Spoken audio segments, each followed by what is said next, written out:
Okay. There we go. Please begin. Okay, thank you. Welcome, everybody. Well, my name is Stuart Burgess, and I've been with the museum service for now 11 years. And Elizabethan House has always fascinated me, particularly when you look behind the scenes, as this view does. It looks behind the property from the east, and you can just see it's a complete higgledy-piggledy mess of buildings. And what I've been doing by looking through a lot of the museum documents and the archives is predominantly understanding how the property's evolved over the last 450 to 500 years. So although the work I present today is my own, I suppose, I also have to credit previous or predecessors to myself, like Bernard Embry, he was the curator there, and Robert Smith, who wrote a report for the National Trust. And there's been a collective amount of research done on this, but I'm putting it all together, hopefully, to see how we understand the property from a documentary point of view, as well as a architectural point of view. So this is a familiar site to everybody. This is a site from the South Quay. It's the west facade. And basically the property is called the Elizabethan House, but as you'll see, it's not all as it would appear. It's got lots and lots of secret and interesting things going on. So we have, for example, blocked in windows on part of the property. We have doorways. Let's use my pointer. There's a pointer there. You've got doorways basically concealed. Likewise, for example, we've got floors of different levels or doorways or walls of different widths. It's a real conundrum. So doors, for example, ceilings that aren't even level. I mean, what is going on? It's a real bizarre building.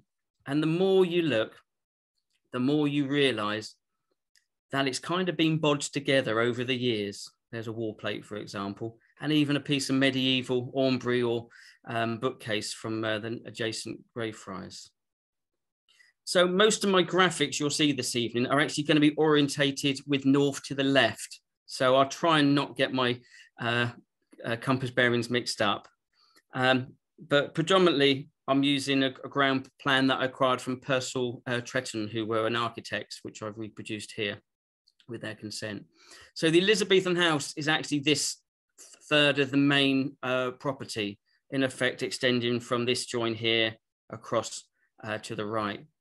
And that's it in greater detail. Now, for those who don't know the property, I thought you might like a quick Zoom tour. So there's 4 rooms downstairs. We have our breakfast room or shop with a cruciform beam ceiling. You go into a hallway and then into what's the dining room, which we'll come back to shortly. Wonderful wood panel building. Then we go back into the hall to the middle kitchen, which is wood paneled. Into the rear called the scullery. And then back to the staircase, upstairs to our fine drawing room, some call the conspiracy room. Again, all oak paneled. There's part of a bedroom to the front, and then to the rear are 2 smaller rooms called the white room and the green room. So if you look online, you may see that the listing for the building incorporates the building adjacent. And that's because the Elizabethan house is actually this bit here. It extends from this chimney to this chimney. That's the building that is dated to 1596 or perhaps earlier. The bit the National Trust have also acquired is the Jacobean addition, which we'll see. Let's get rid of that in due course. So to understand the context of the house, we need to look at how Yarmouth was developed. This is a very good example of a map drawn in the town in the Elizabethan time. And it basically shows that the town was contained within a wall with lots and lots of passageways or roads that once linked the beach to the river to allow for ship movements, particularly ships unloading on the beach, everything carried through the town and put onto barges on the river to go to Norwich. Predominantly, we were the port for Norwich.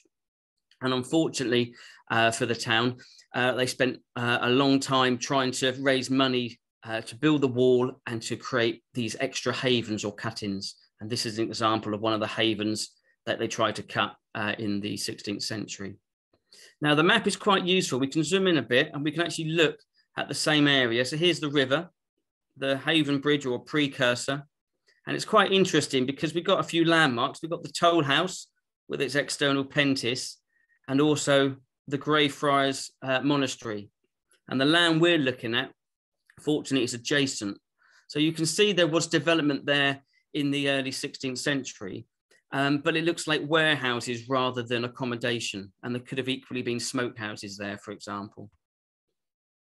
So because the town spent a lot of its money creating all these havens up until the 1550s, there was very little wealth about, and many of the merchants at this time were actually based in the middle of the marketplace rather than the quayside.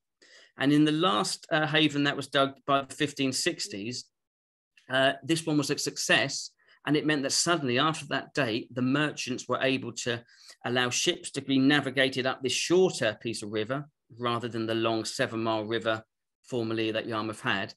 And it also meant they moved in effect towards the quayside. So again, the quayside here is where a lot of the action is, and our marketplace is this area here. So previously, there are early 15th century properties along the marketplace, and then they all shift, if you like, towards the river. And again, we could look at this area in more detail, and then we see that this area also comprised of lots of passageways or roads that linked in effect the sea to the river on foot, carrying goods from ship to ship. And the green area below is Greyfriars. So going back to this image, as I showed before, you can see where these passageways actually line up. And you realize that for the most of the early history of the site, these passageways remained open.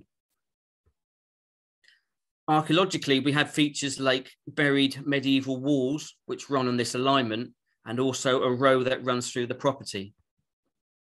And if you look along the quay, you can actually see other examples of this. This is numbers 11 up to 20, and you can see these passageways still cut through the existing buildings. And that's the same for Elizabethan house. You can actually see that a lot of the wall lines actually start to line up with the earlier footprint. But then at a later date, everything's been squared up. So these are the roadways or footpaths that went through. So instead of looking at the image below, for example, you'd have been looking at something completely different. Instead of looking at this view, you would have actually been looking from the quayside at houses with these passageways running through them. And the story begins here, really.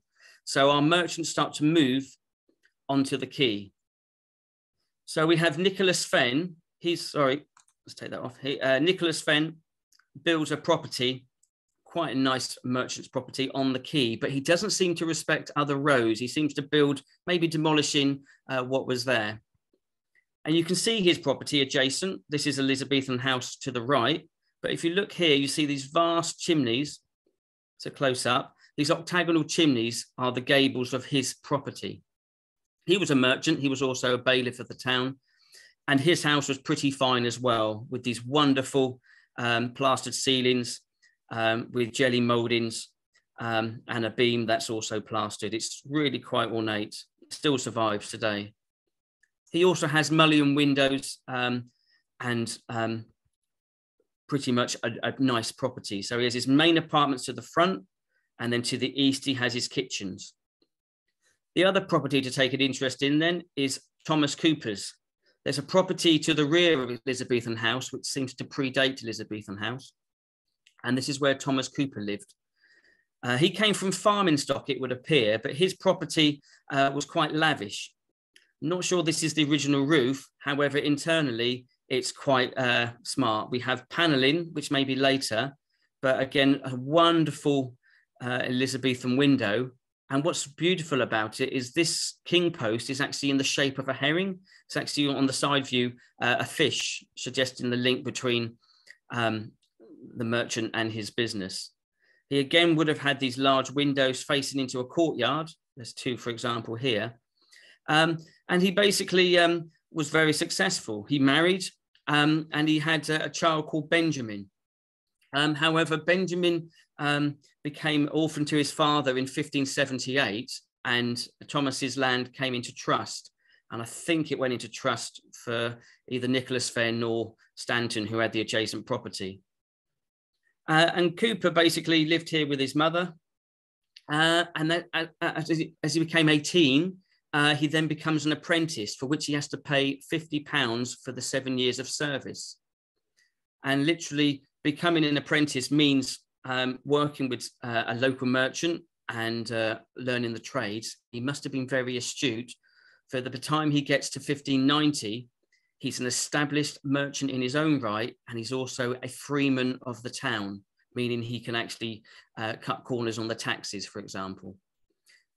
He marries early, initially a lady called Jane Woodruff, and then a lady called Hannah Harris, who's daughter of a Jewish gentleman.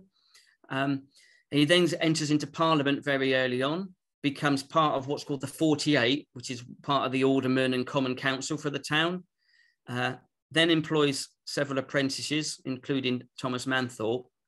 And then it gets interesting because he starts taking on important positions in the town, like bailiff and chamberlain, bailiff 3 times, in fact. He also starts to develop his business and expands on his house, as we shall see, including obtaining lots of leases of the town.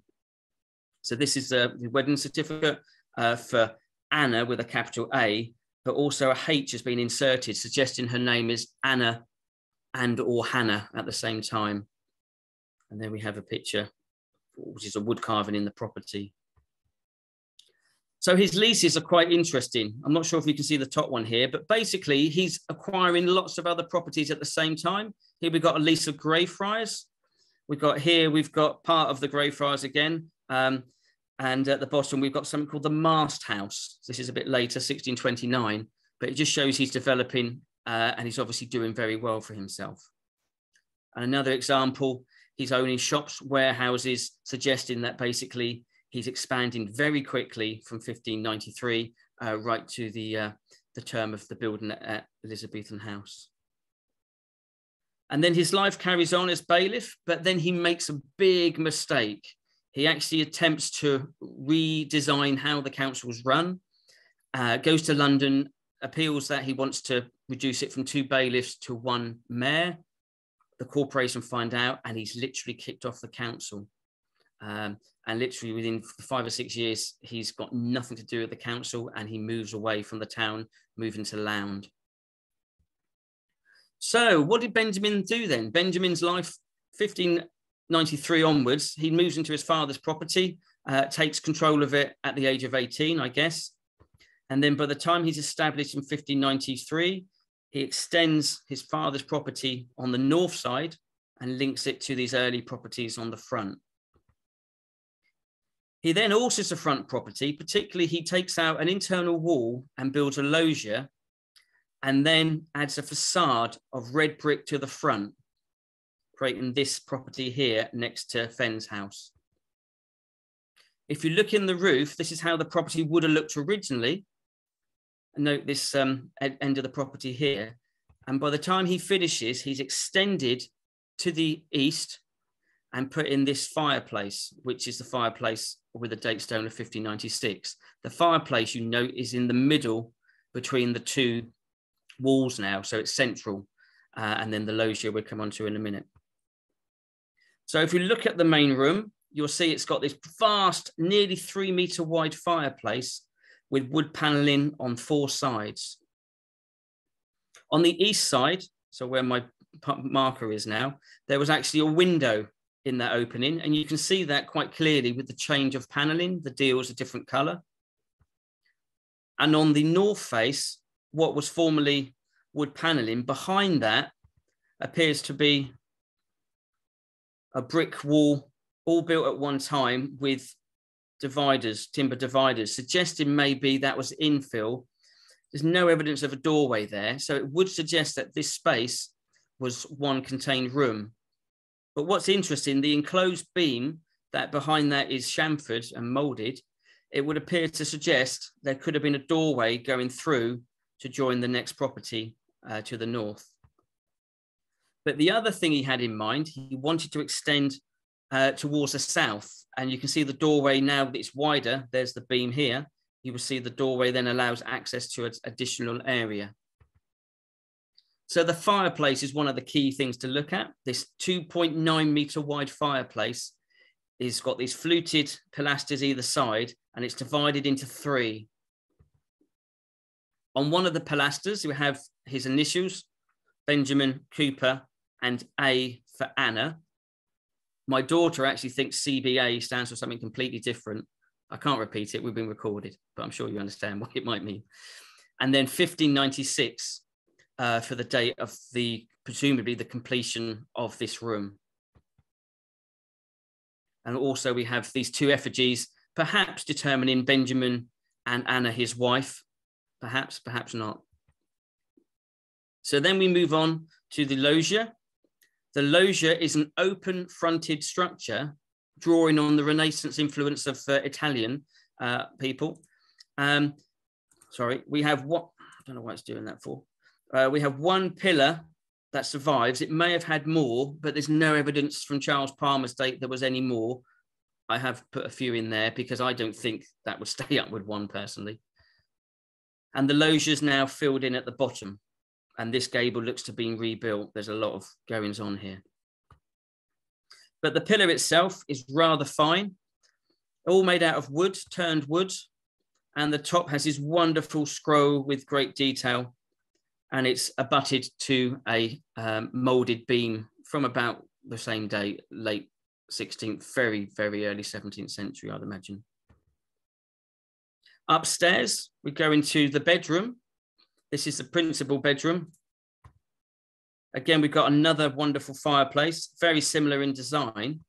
But in this case, it's got the initials BCH. And if I draw you back to, again, his wedding certificate, you'll see that the A for Anna has also got the H in front of it. It almost suggests that maybe Anna was her name for when she was in the public areas, but maybe in the bedroom he called her Hannah. Who knows? But this is some of the most wonderful carving you'll see in the building. These horses may, I presume, be representing of what Anna or Hannah was interested in. They could also be seahorses, judging by the waves on the back of them. But either way, it suggests strong maritime and interesting lifestyle they led. It's also got painted beams. The National Trust uncovered these in the 50s, and this is one of 3 that extended through to the other side of the property. Unfortunately, only one of them survives today, which is this one here, because the others are next door and painted and probably plastered over. And likewise, the paneling is different. This is similar to the paneling in the downstairs room. However, to the left, you'll see that the large paneling is much later, and that coincides to the 18th century when this division was put in, separating the properties. So using the documents, as I mentioned before, we can actually use the assembly notebooks for the town from 1603, and I'll read verbatim line by line. It says, "At this assembly, the house, which is the Yarmouth Council, hath given license and liberty and license to Benjamin Cooper to build over the lane between his house and the town's ground called the Friars on the north wall of the said Friars next to his house, so that he build a good and sufficient gable of lime, brick or stone, whereupon the town may build a good and able house to it. And he's to give 200th loads of old stuff and stone and brick towards the building of the said house of the town. Think good build with the town do determineth." And we can actually see what he built. I've got a misbehaving mouse at the minute. I don't know what's going on with this. So let's do that. There we go. So these are the 2 gables he built. Oh, sorry, guys. I'm going to disconnect that a minute. That's misbehaving with that one. And we can go with this. Let's just plug this one in. I have a spare mouse for all occasions. There we go. Let's find a mouse, where it is. There we go. Okay. There we go. So this is the gable end he built, the smaller gable end. And you can see it's not just full of brick, it's full of stone and flint and all sorts of rubbish. It wasn't on show. And then the other gable is this one here. This is the gable that he built with the chimney. And this is the end of the property that goes over the row. So we can actually look at what he did. He actually extended so he could put a staircase in to access the upper floors. And now that opening here from the dining room makes sense, because now you can enter a former space, probably a yard originally, that he now turns into his sort of staircase. And it's very likely there was another set of stairs running up towards us, linking this to the top floor as well, because merchants hosted other merchants from abroad, because they get financial gain from that. And the tax was called the Heining tax, which was given at the Toll House Hall. So downstairs, we suddenly get this wonderful cruciform beam, which is on a 5 meter square room downstairs. And then again, we've got the staircase, as I mentioned before, that goes round. This window's later. National Trust installed that in the 1960s. But of course, upstairs was what he was trying to achieve. He got this wonderful drawing room, nearly 10 meters long by nearly 5 meters wide. And it is a superb example of Jacobean, if you like, workmanship. The creme de la creme is this wonderful carved fireplace. And it's got so much detail. We'll look at that in a moment. So in Palmer's book, he actually draws the whole thing. And it used to have drawers and mirrors on these two sides here. So it suggests that it's been restored heavily since its time. But in the middle is this coat of arms from James I, with the coat of arms for Yarmouth, for Scotland, France, and also England, and the God at my right motto, suggesting that Cooper was a strong follower of the king and supporter of the king. The carving is absolutely brilliant. If you haven't seen it in person, you must visit it. It is just stunning. Again, we've got these curious male and woman figures here. Are they mermaids? I'm not sure. And again, this almost wine Bacchus-like symbol, which is interesting because Cooper, as a merchant, as well as involved in fish, I have documents referring to his extensive wine collections that was imported from Gascony, probably to be shipped to other places. And then on this bit here, just below the coat of arms, believe it or not, there's two tiny shields. They're about 15 millimeters high. The middle one has got the cross of St. George from a guild that Cooper was a member of. And at either side, we have these tiny, honestly, they're 15 mil high. They're so small, of Cooper and B. So he's less show-offy that he's done this, but he's subtle in how he's done this, in putting it in there. And then we have the doorway. The doorway is now 4 foot to the south of where it used to be. But the doorway, if you never see this, you wouldn't, because you walk out and miss it. It's got a ship, and that's because Cooper owned at least 6 ships that we can document, and he may have owned a lot more. So you can see from his humble beginnings as a 14-year-old, he really went really fast and expanded ever so quickly in his time. But of course, it's the ceiling. The ceiling is just amazing. The detail on this ceiling is phenomenal. It must have cost a bomb. And this is the sort of thing you might find in a big country house like Blickling or Felbrigg, and yet here it is in a merchant's house. And it was so ornate. It's only one other example similar to this of a similar date in 1603, which is in Alton Broad in the manor house there. But the quality is just brilliant. These pendants here, the fruit and the flowers, just the amount of time it would have took to put that up and what it must have cost demonstrates he got to where he needed to be. He got to the top of his career already, if you like, by 1603. And then we can now look at the roof, which is quite interesting, because here we have the roof here of the earlier property. It has to be pre-1596 because we know he moved this in 1596. You wouldn't build it and then extend. This must be earlier, and I'm hoping to get permission to dendrodate in the next few years to find out if we can assess the age of these timbers here particularly. But the roof's very interesting because we have these wind braces that are curved, and we have the principal rafter held together with butt purlins. And it's quite a interesting roof in many respects. If we go to another angle, it's not chamfered. It's not to be seen. It hasn't got lots of chamfering. So although it's a roof and it was used, and there are dormers to the left, it hasn't got that evidence to say it was used as a top floor. But the fireplace is immense. That's 3.1 meters across the bottom, and would have served just the two fireplaces below in the bedroom and the room below that. But on the other side of this wall, the other gable, you can see over this side here where the actual chimney was, and that's because there was two gables built. There was the gable built in presumably when this chimney was built, and then when the extension was done in 1603, another gable of brick was built against it.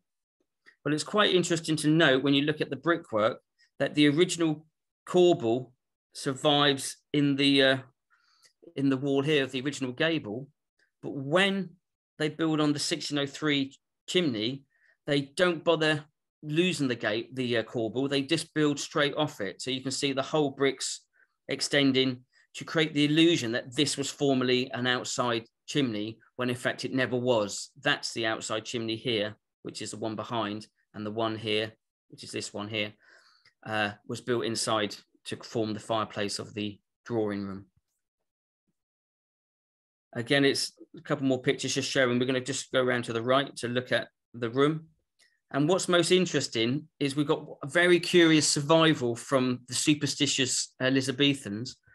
And that's this mummified cat that was obviously placed there and put there to ward off evil spirits. It's a shame it's there, but it's hopefully it doesn't look like it suffered, maybe died in its sleep. But it seems to work. We don't seem to have any evil spirits there. And then we move into this loggia.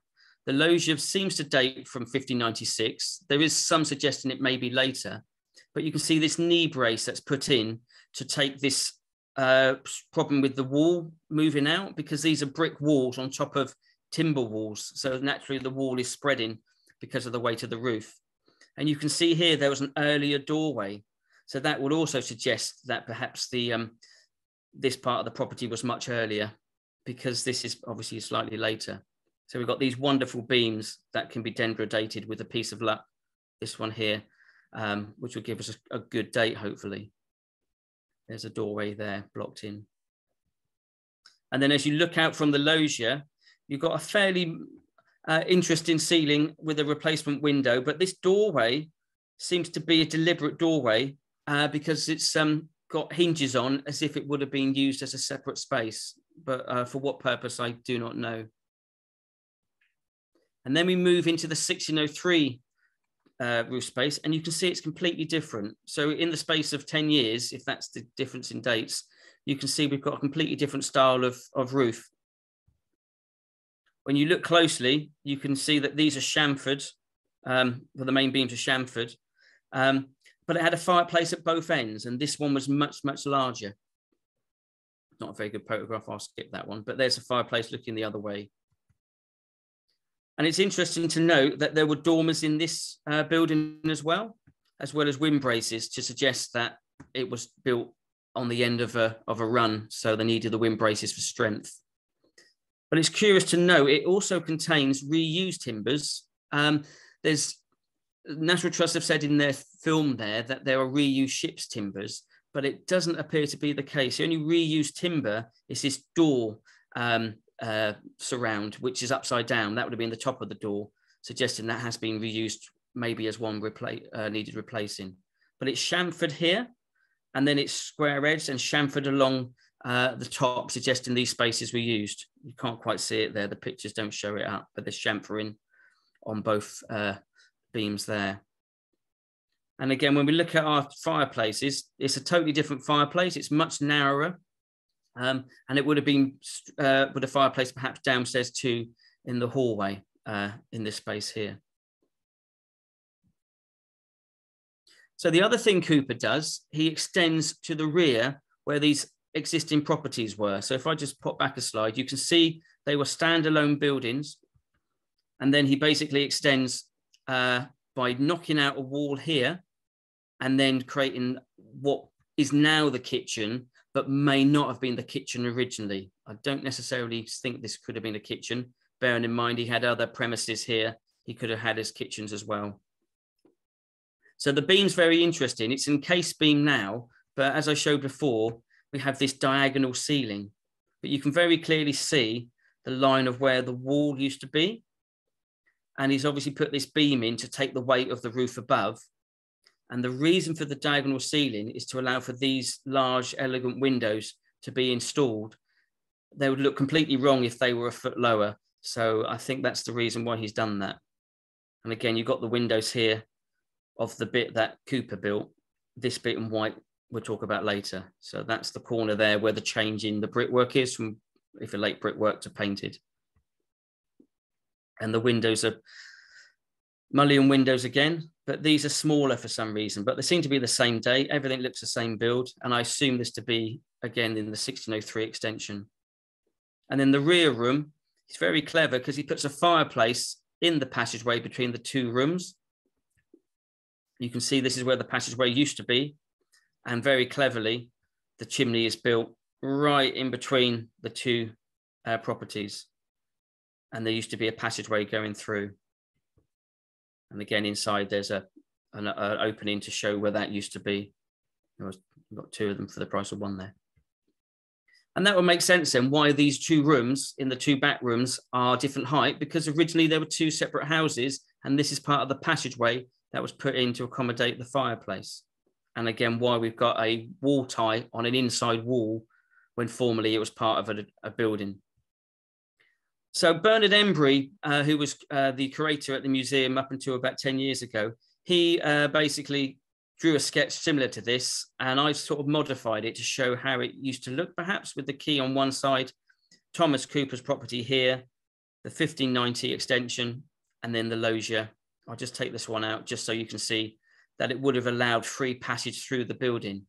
But this is the space here that was blocked in. This was the row he blocked when he got consent or license. So he also gets other documents that we find. So we get this one. He also gets permission to take down to the ground 24 foot of the east end of the North Wall of Greyfriars. And this actually applies to not the house, but the land behind.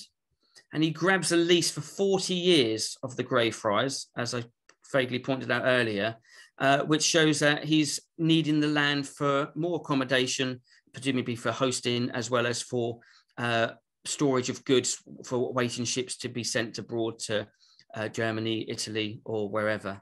I suspect that's the main reason he's expanding, and he can afford to expand. So he's not buying property, he's literally leasing it, presumably it's cheaper. And we can again see, here's our property, and we can suggest the area that he took. This is the precinct wall of the priory, and he built across it, and then later built a porch against William Hearn's property, basically, which looks probably like this. A pentis is what I think the penthouse means rather than a penthouse, which is there.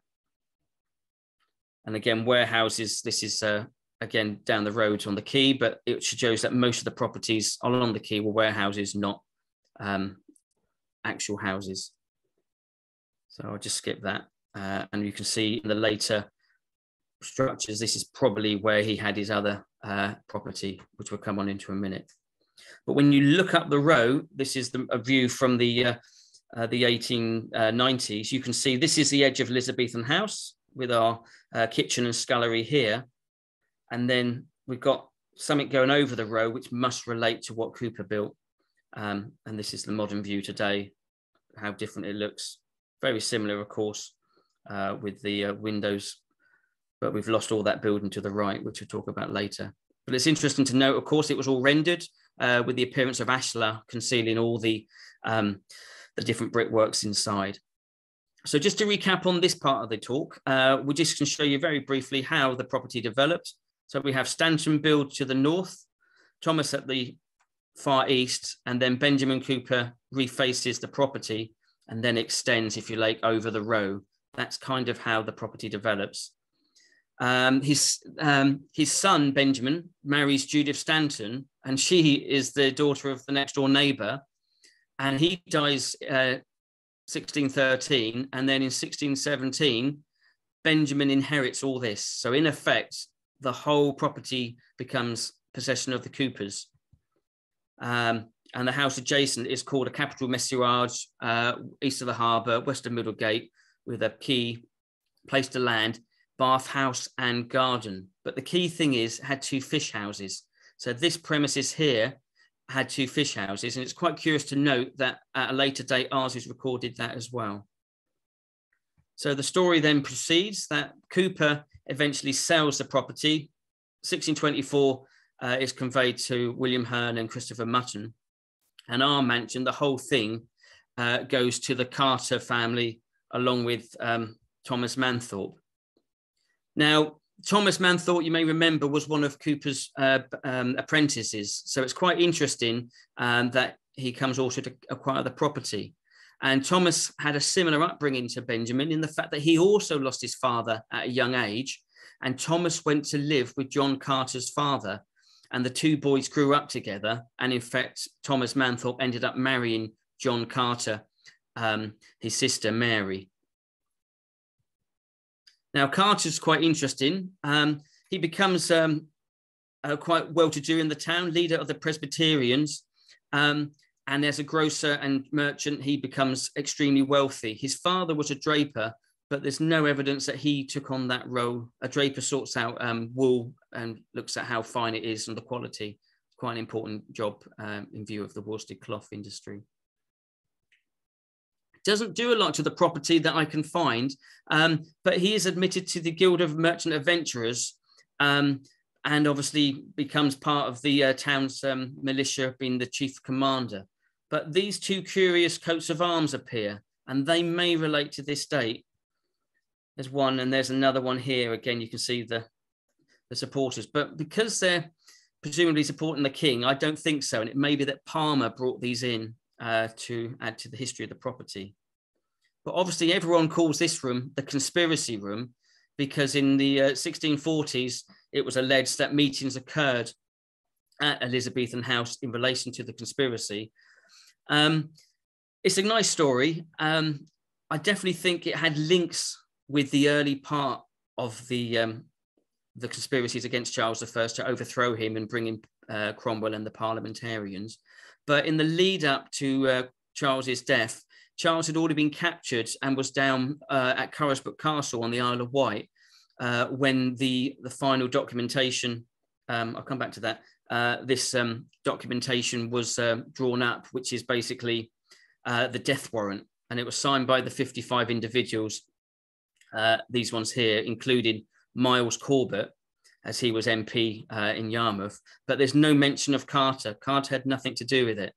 And I think it's one of these sort of tedious links. If we just pop back to this one, is because Nathaniel Carter actually married the granddaughter of Oliver Cromwell, and that becomes a very important link to the house. So suddenly you've got a very good link to Cromwell. And this was recorded nearly 80 years later. And it says that when I was a boy, so again, you've got a child's memory, he was told that was where the conspiracy was undertaken. And they stayed in the room for many hours, missing dinner, for example, till 11 o'clock, and they all rushed off to various areas. But when you actually look at this document here, particularly the transcript, the date it was actually written was literally a week before the actual hanging of Charles. So it wasn't undertaken at Elizabethan House, sorry. But it's great to have that association with the lead up to that sad event for Charles. But again, referring back to documents, this is the will of Nathaniel Carter. So this is the 3rd generation we're looking at. We actually have this quote, and it says here, I've got a transcript, but I'll read it out. I will and give and bequeath unto my loving cousin, John de Val, he was a Dutchman, of Michaelstowe Hall in Ramsey, which is near Harwich, elder son of my cousin John de Val, blah, blah, blah, blah, blah. All the mansion or dwelling house herein and myself now dwelt, together with the stables, warehouses and chambers above them, with the coal yard and garden on the south side of the row adjoining to my dwelling house, and my shop belonging to my said dwelling house in the occupation of Thomas Appleby, barber. Quite interesting, as well as other properties. So that's in effect what we get. So we can clearly see that these chambers and warehouses on the south side of the row has to be the area formerly leased by Cooper. And now we see that it includes stables, warehouses, and presumably accommodation, as well as yards and a garden. And the garden's quite interesting because that must be a hanger-on from the monastic precinct when there was gardens and areas to grow crops there, just vegetables, I'd imagine, more than anything else. So we can sort of skip through the next sort of 150 years quite quickly, because we can see a picture here of the town hall in Yarmouth. This is where Elizabethan House is today. And we get this really strange period of time where I can't determine if the windows were original or changed. But the next owner of the property after the Carters, because Duval, because he lives in Essex, he doesn't want anything to do with Yarmouth. He's quite happy in Harwich. So as soon as he inherits the property in 1722, he immediately sells it to Joseph and Susanna Nietzsche. So here we got, they in fact inherit or acquire all of this space here. But then on the death of Joseph Nietzsche, he was a bailiff as well, she retains half of the property and sells the rest to David and Mary Mason, who then acquire the majority of the front. When I say half, if you imagine two L's inverted, she's got the wider bit at the back, he's got the narrow bit at the side. But the trouble is, as you see, there's no front door. And the problem we've also got is we've got two gables that I formerly referred to, both carrying the chimneys for the 1596 and the 1603 work. So Mason removes the downstairs chimney breast and the wall and puts an entranceway in. And we can actually see that in our modern hallway today because this beam survives. If you look on this side of the beam, this was the side of the beam facing the room, you can see it's molded all the way down. But on this side, it's rough as old boots. That's not intended to be seen and would have been part of the, if you like, the wall butting against the 1596 gable there. So again, we see it in my graphic here. There's the chimney that was put in by Cooper. And then in effect, it's opened up completely to allow passage into the hallway. Makes sense. And by putting a partition here, this paneling is of the mid 18th century. He also then has to reinstate a fireplace on the opposite side of the room to retain the heat. And that flue goes up through part of the property there. He also does something else. He changes the use of the rooms because formerly these may have not been kitchens and scullery. And what he does, he puts in a water pump at the back, and you can see the initials D, M, and M for David, Mason, and Mary, and the date 1757 on the water pump. And that's because in the rear courtyard here, there were water cisterns that contained rainwater, but there was also wells in the town for when they became low. And it's also some conjecture to say that maybe Mason put in these windows. This is a smaller window in a bigger opening. And I do wonder, if you look at the beam, this part of the beam with the chamfer stop should in theory be concealed in the wall. You wouldn't see this, otherwise you'd run the chamfer stop right to the end. So this is not to be seen, suggesting that maybe, like with this one, the beams were earlier and this window was opened up. And he also does likewise, perhaps, in our main kitchen, where the beam that Cooper put in, he was perhaps divided with a smaller windows either side, maybe, and he has to reinstate it with a proper support, which is just a piece of 2-inch steel by the look of it today, and puts in this larger window. And this is why I think these rooms were not originally kitchens and scullery, and they could have been the fish houses that may have been in the property, or even shops for that matter. So the next property owner becomes Samuel Tolver. He acquires it from David Mason, and he's part connected with the building of the first town hall after the Toll House Hall comes out of use.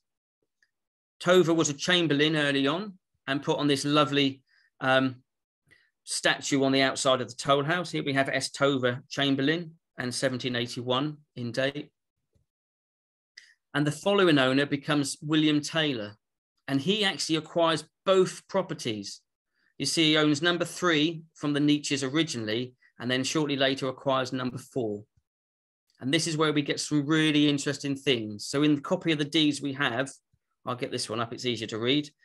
He says Taylor added a small room lately erected and built to use by him as a study or a Compton house, and also another small room of apartment, then used as a pantry or storeroom adjoining it. And we can actually see where these were. So these are on the back of the property. So formerly, you would have accessed through this yard to get to Cooper's house, but this is then blocked in after 1771 by Taylor. And I suspect he does a lot more. I suspect, as well as blocking in this bit here, which is what he does, he also makes significant changes to the property. So this is the downstairs room, which is where the pantry or butler's pantry is, or the kitchen. So he added this space on. It formerly finished here. And upstairs, he put on this a Compton room. You can't quite make out, but there's actually a doorway that joins it to the next door. He also changed the stairs. The location of the stairs you'll see in a minute move, not the main stairs, but the servant stairs. And he accesses apartments on the top floor of the end. There are the stairs he puts in. And this is in the passageway next to the chimney that Cooper put in. So this is the bit he blocked in. And then you can see the apartments on the top floor that basically were added. But I think the mansard roof, I think that's 19th century, and it's not William Taylor's doing. So just to recap then, just so you'd see where we're up to. So we then have this facade that's added. I'm not sure on the date on this. I'll show you why in a minute, but I think Taylor's responsible for this at this late date, and that's because he owns both properties, which means he can change them and modernize them. So he adds on around about 1778 the facade on our property. Okay, and if you note, he's had to move the doorway over because of the gable of the 1596 property. If I go back, you'll see that door cannot go further north because of the gable. So I suspect the chap who was paid to do this work said, yeah, I can do 6 windows over the front and I can make it look symmetrical. And then he realized he couldn't put the doorway where he wanted. He probably didn't get paid the full amount. But the reason I say Taylor did the work is because in our deeds, it says that he bought number 4 South Quay for £650. And in 1780, he'd sold it for 950. Now that's 30% inflation. I can't believe that is just because he put the back 2 rooms on and local inflation. That has to be because he did some serious changes. And then because he owned the middle one, he also changed that as well. But maybe with the extra capital, he also then changed the roof. He, in effect, created this larger roof, took the old one off. So we've lost the 1596 roof and put on a new roof on the top to allow for these more elegant apartments to be acquired in the top. Now, the reason I'm curious about the date is because this is the vicarage in Yarmouth near St. Nicholas. And you can see that it says on here, built in 1718 and then repaired in 1781. And if you compare it to our Elizabethan house, there's a huge amount of striking similarities, suggesting maybe that in those dates, any one of those 3 individuals could have actually put the facade on. But the interesting thing is these blind windows are dated to no earlier than 1809, suggesting maybe they were filled in, I suspect, for whatever reason. But it's just something curious. I don't know what to say, but that is suggesting that maybe William Taylor's the most likely candidate, as many properties were starting to look like this.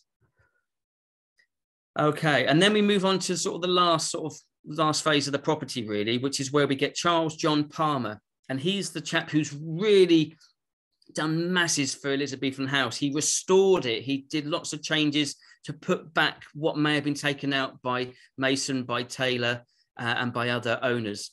And we have these wonderful deeds that were transcribed at the time by Palmer. And I mean, the quay looked much different, so different than today. Had these wonderful trees to make it look more gentrified. Again, you have your ships opposite. But I love the fact you had the railings here. Look, you had all the railings along the front, just to kind of elevate the eliteness of the area. And in fact, it was Daniel Defoe who literally equated the South Quay to the finest quay in Europe, comparing it to, of all places, like Marseille. suggesting that this was indeed the finest quay. And you can see it would have looked stunning. Those who know King's Lynn will see how the quays can look, and this was no different.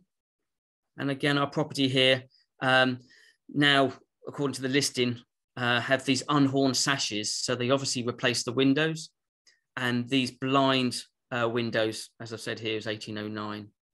His son then takes over the property on the death of his father. His father was extremely wealthy, a solicitor, ship owner, and merchant in his own right. And his farmer adds testimony to the house. Particularly, his interest is actually in developing new. He's not interested in the old so much, but he's part of the Victorian Building Company, who had big plans for Yarmouth to convert the seafront, which up until this time was undeveloped, into this wonderful, elegant seafront. Didn't quite go to plan. They did build some things. So they did build many of the properties after the 1840s on the seafront. Here's a couple of the hotels that you may be familiar with. But he actually added testament to the property by changing the fireplace in the drawing room. And he put in this Chinese fireplace, which is marble made to look like ebony, I believe. But he also added this inscription below the main fireplace. And it's a testimony to saying, I've done this work in honor of my father, Charles John Palmer, basically.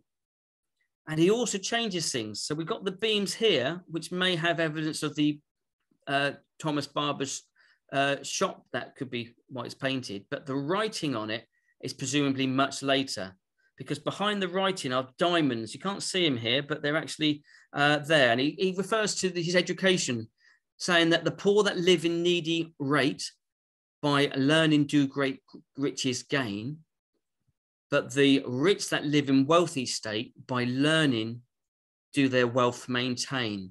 So he's really emphasizing the fact that education and learning increases your wealth, and for those who are wealthy, it extends and enhances your wealth. So we have evidence of what Palmer did to the property. And it's very strange, this, because Palmer in 1867 actually has this property called Graham Villa built. Graham, because it's a surname of his wife. But this is where he moves to. And it's obviously still survives as the Comfort Hotel today. But what's really amazing, for all his interest in history, in 1867, he completely sells the contents of the Elizabethan house, the suits of armours, the paintings, the crockery, the linen, the lot. He has a sale, auctions it through Aldridge's, and he basically is literally out with the old, in with the new. So his new property he lives in is all, nothing from this property seems to go there by the look of it.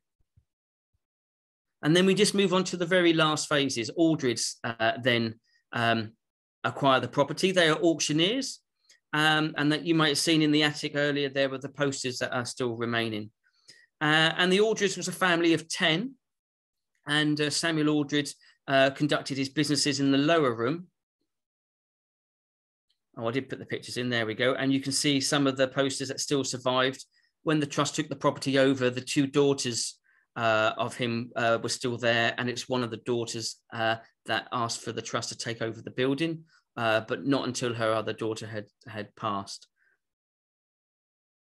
So just before the trust took over, of course, as you're aware, Yarmouth suffered greatly with bombing, creating vast areas of demolition, which the town later incorporated into their plans to make the town more modern. It was required by the 1938 Domestic Hygiene Act, basically. And you can see the bombing here. Here's, if I show you carefully, Elizabethan house is here.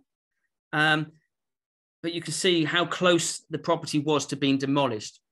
And it's rather uncanny that, having survived the war, that the council actually wanted to knock this area down in the mid-40s to create a roadway through to connect the town. And in the end, they knocked down the Dutch chapel, which is located over here, to create the roadway. Dutch chapel was 13th century. So a big loss to the town, but we managed to survive, as we say. And the trust had to do extensive work in the 50s. And they found that the front facade that was put on, as we say, let's say 18th century, was only held on by lead nails and leather straps. and the bomb damage had caused it to actually come away from the Elizabethan red brick wall, and they had to take the whole thing down and then rebuild. And they actually found there were 3 fronts to the property, which makes sense. You've got the Tudor front of the former building, then you've got Cooper's front, and then you've got the later front. And I'm hoping to see the photographs of this work in the next few weeks.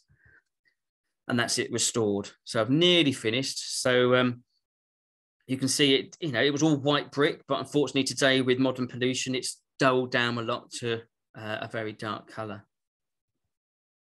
So just to reiterate, really, just to sum up, we have an area in the Tudor time to early Elizabethan where we have these rows running through the landscape, and the houses would have been running back up towards the town.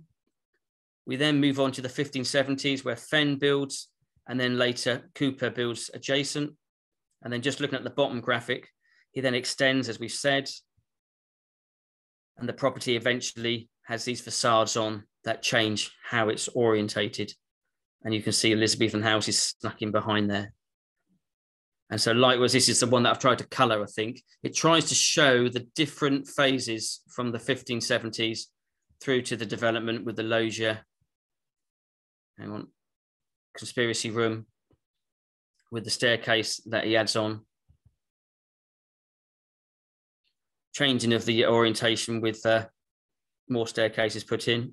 Here we go with when Duval acquires it. And in effect, I've tried to show it there really to show that, you know, the 21 different occupants have kind of all left their mark. And as I've mentioned before, this new perspective has tried to show that documents involved with looking at the architecture of the building actually do help tell a story. And there we go. So the key thing is, don't tell the trust. I know some of them are watching. This is the property they acquired. They needed to get this one as well at the same time, which is such a shame because that is the Elizabethan house. And that one's the Jacobean house. So maybe we should rename it. And that's me done. So I shall stop sharing.